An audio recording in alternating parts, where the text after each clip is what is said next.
Eu nunca vou esquecer o som daquela madeira estalando sob a palma da mão furiosa do Sr. Arthur. Não era qualquer madeira, era o tampo de um Steva e Sons Model D, um piano de cauda de concerto avaliado em mais de R$ 1 milhão, um ativo tangível que repousava no centro do salão de música como um gigante de ébano adormecido. Mas, naquele momento, o valor financeiro do instrumento parecia irrelevante comparado à crueldade que eu presenciava. Pare com esse barulho infernal agora, Léo! Arthur gritou, sua voz ecoando pelas paredes revestidas de carvalho francês da mansão. O menino, Léo, de apenas 8 anos, recolheu as mãos pequenas como se tivesse tocado em fogo. Ele não disse nada. Léo não dizia nada há 11 meses, desde o dia em que o atestado de óbito de sua mãe, a doce Helena, foi assinado, transferindo a vasta propriedade e a holding da família para as mãos de um viúvo que parecia ter enterrado o coração junto com a esposa. Eu estava no canto, com meu pano de microfibra, fingindo polir uma escultura de bronze, mas meu estômago revirava. Ao lado de Arthur, estava ela, Vanessa, a nova esposa. A mulher que olhava para a mansão não como um lar, mas como um portfólio de investimentos imobiliários a ser liquidado. Ela usava seda e diamantes, mas sua alma era feita de calculadora fria. Amor, eu te disse, Vanessa falou, passando a mão nas costas de Arthur com uma suavidade falsa. O menino está danificando o patrimônio. Esse piano é um ativo de alta liquidez. Se ele continuar arranhando as teclas desse jeito, vai desvalorizar o instrumento antes mesmo de os avaliadores da casa de leilões chegarem. Precisamos proteger o capital. Eu sei, Arthur suspirou, passando a mão pelo rosto cansado. Ele era um CEO brilhante, um homem que gerenciava fusões e aquisições de empresas multinacionais, mas dentro de casa, era cego. Cego pela dor e cego pela manipulação daquela mulher. Léo, vá para o quarto. Agora. Você está proibido de chegar perto deste piano. Amanhã, os especialistas virão para preparar o transporte. Acabou. Léo desceu do banco do piano. Seus olhos, grandes e úmidos, encontraram os meus por um segundo. Não havia raiva neles, apenas um desespero silencioso, uma urgência que ninguém, exceto eu, parecia notar. Ele não estava arranhando o piano. Ele não estava fazendo barulho. Ele estava tentando dizer algo. Vanessa sorriu, um sorriso vitorioso que não chegava aos olhos. Finalmente vamos nos livrar dessa velharia e modernizar essa sala. O dinheiro da venda vai ser ótimo para injetar naquele fundo de investimento que meu consultor indicou. Eu apertei o pano em minhas mãos. Eles não entendiam. Eles viam cifras, contratos, ativos e passivos. Mas eu, a simples faxineira que limpava o pó dos troféus de golfe e ilustrava o mármore italiano do saguão, eu ouvia o que o silêncio do menino gritava. E eu sabia de algo que nenhum advogado fiscal ou consultor financeiro naquela casa sabia. A falecida senhora Helena era mais inteligente do que todos eles juntos. E ela jamais deixaria seu filho desprotegido. Naquela noite, a mansão ficou em silêncio. Um silêncio pesado, daqueles que antecedem tempestades financeiras e emocionais. Arthur e Vanessa saíram para um jantar de negócios com sócios de uma grande incorporadora. Eu fiquei. Era minha função supervisionar a casa. Eu subi as escadas silenciosamente e parei na porta do quarto de Léo. Ele não estava lá. Meu coração disparou. Desci as escadas correndo, guiada por um som fraco, quase imperceptível. Plim, plim, plim. Notas espaçadas. Hesitantes. Léo estava lá embaixo, no escuro do salão de música. Apenas a luz da lua entrava pelas janelas altas, iluminando o perfil do piano e a pequena silhueta do menino. Ele não estava batendo nas teclas. Ele estava tocando com um dedo só. Uma sequência. Sempre a mesma sequência. Eu me aproximei devagar, para não assustá-lo. Léo, sussurrei. Ele parou, mas não fugiu. Ele olhou para o retrato da mãe pendurado sobre a lareira e depois voltou a olhar para as teclas.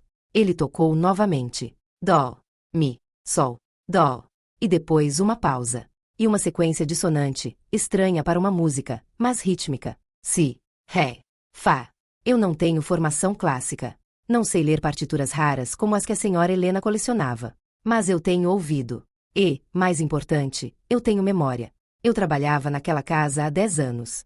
Eu vi Helena ensinar Léo a tocar antes de adoecer.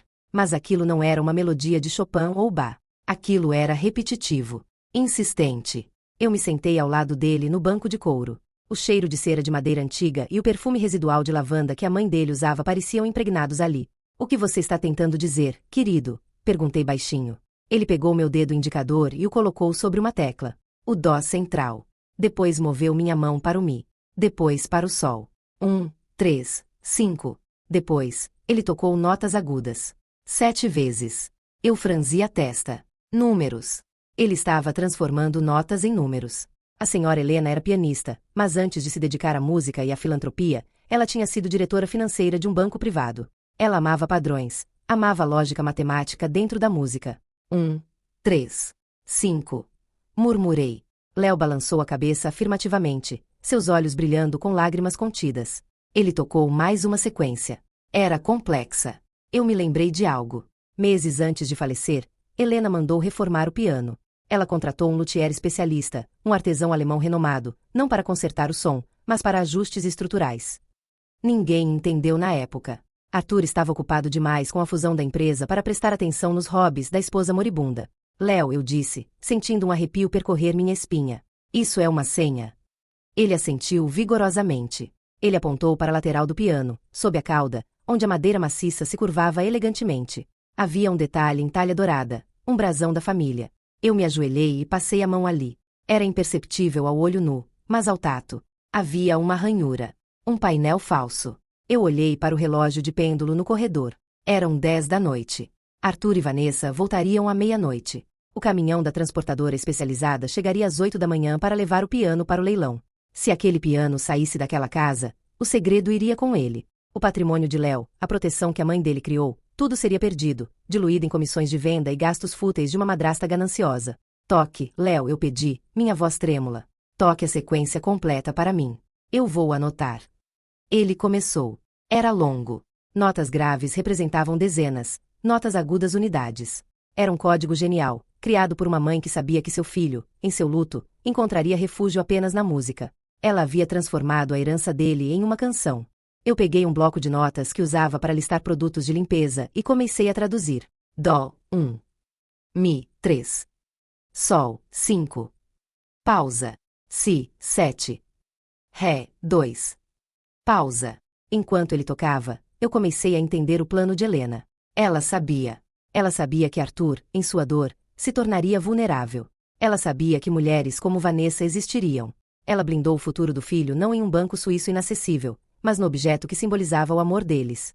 Mas então, o som de pneus no cascalho lá fora fez meu sangue gelar. Eles chegaram mais cedo. Léo, para o quarto. Rápido, sussurrei, empurrando gentilmente. Ele correu para as escadas. Eu guardei o papel no bolso do meu avental e comecei a passar o pano nas teclas freneticamente, fingindo estar limpando. A porta da frente se abriu. As risadas de Vanessa eram agudas, contrastando com a sobriedade da casa. Ah, Arthur, foi um jantar esplêndido. O contrato de venda da casa de campo já está quase pronto. Com o dinheiro do piano amanhã, teremos liquidez suficiente para comprar aquele apartamento em Mônaco. Sim, sim, Arthur respondeu, distraído, soltando a gravata. Eles entraram no salão. Arthur parou ao me ver. Maria, o que faz aqui a essa hora?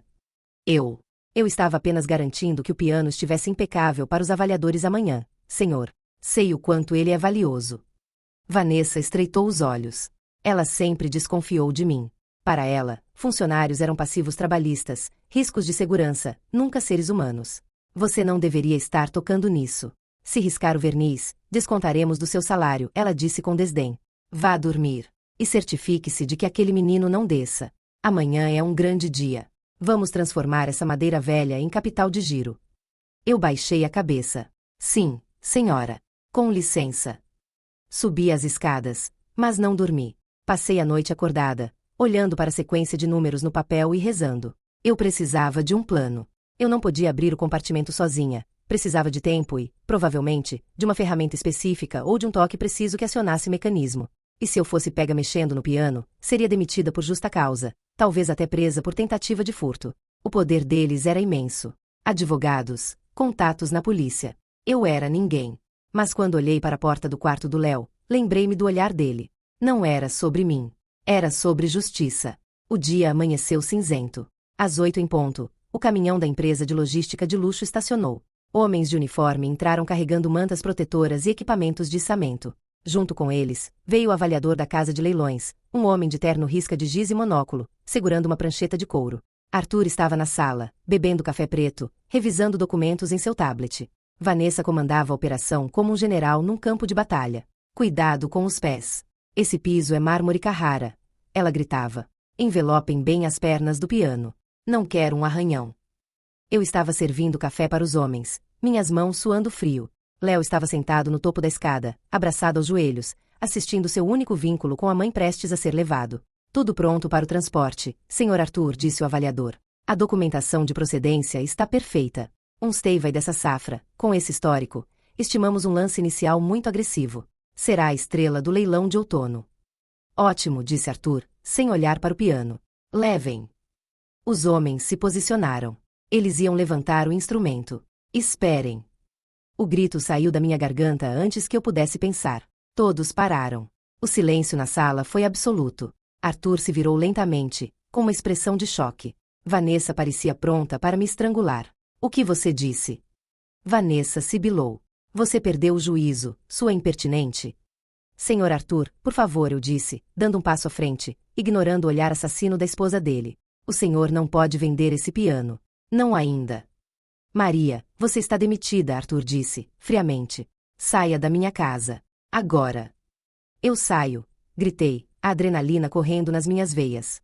Eu saio, mas antes o senhor precisa ver o que o Léo estava tentando lhe mostrar. O que o senhor chamou de barulho e estrago. Não ouse trazer o nome daquele menino problema para cá, Vanessa avançou na minha direção. Ele não estava estragando o piano. Eu apontei para o instrumento. Ele estava digitando a senha. A senhora Helena deixou algo aí dentro. Algo que o senhor precisa ver antes que esse patrimônio saia desta porta. O avaliador da casa de leilões levantou uma sobrancelha, intrigado. Algo dentro do piano? A estrutura é selada. Isso é impossível, a menos que tenha sido modificado por um mestre, completei. Olhei para Arthur. Senhor, por favor, pela memória de Helena. Apenas 5 minutos.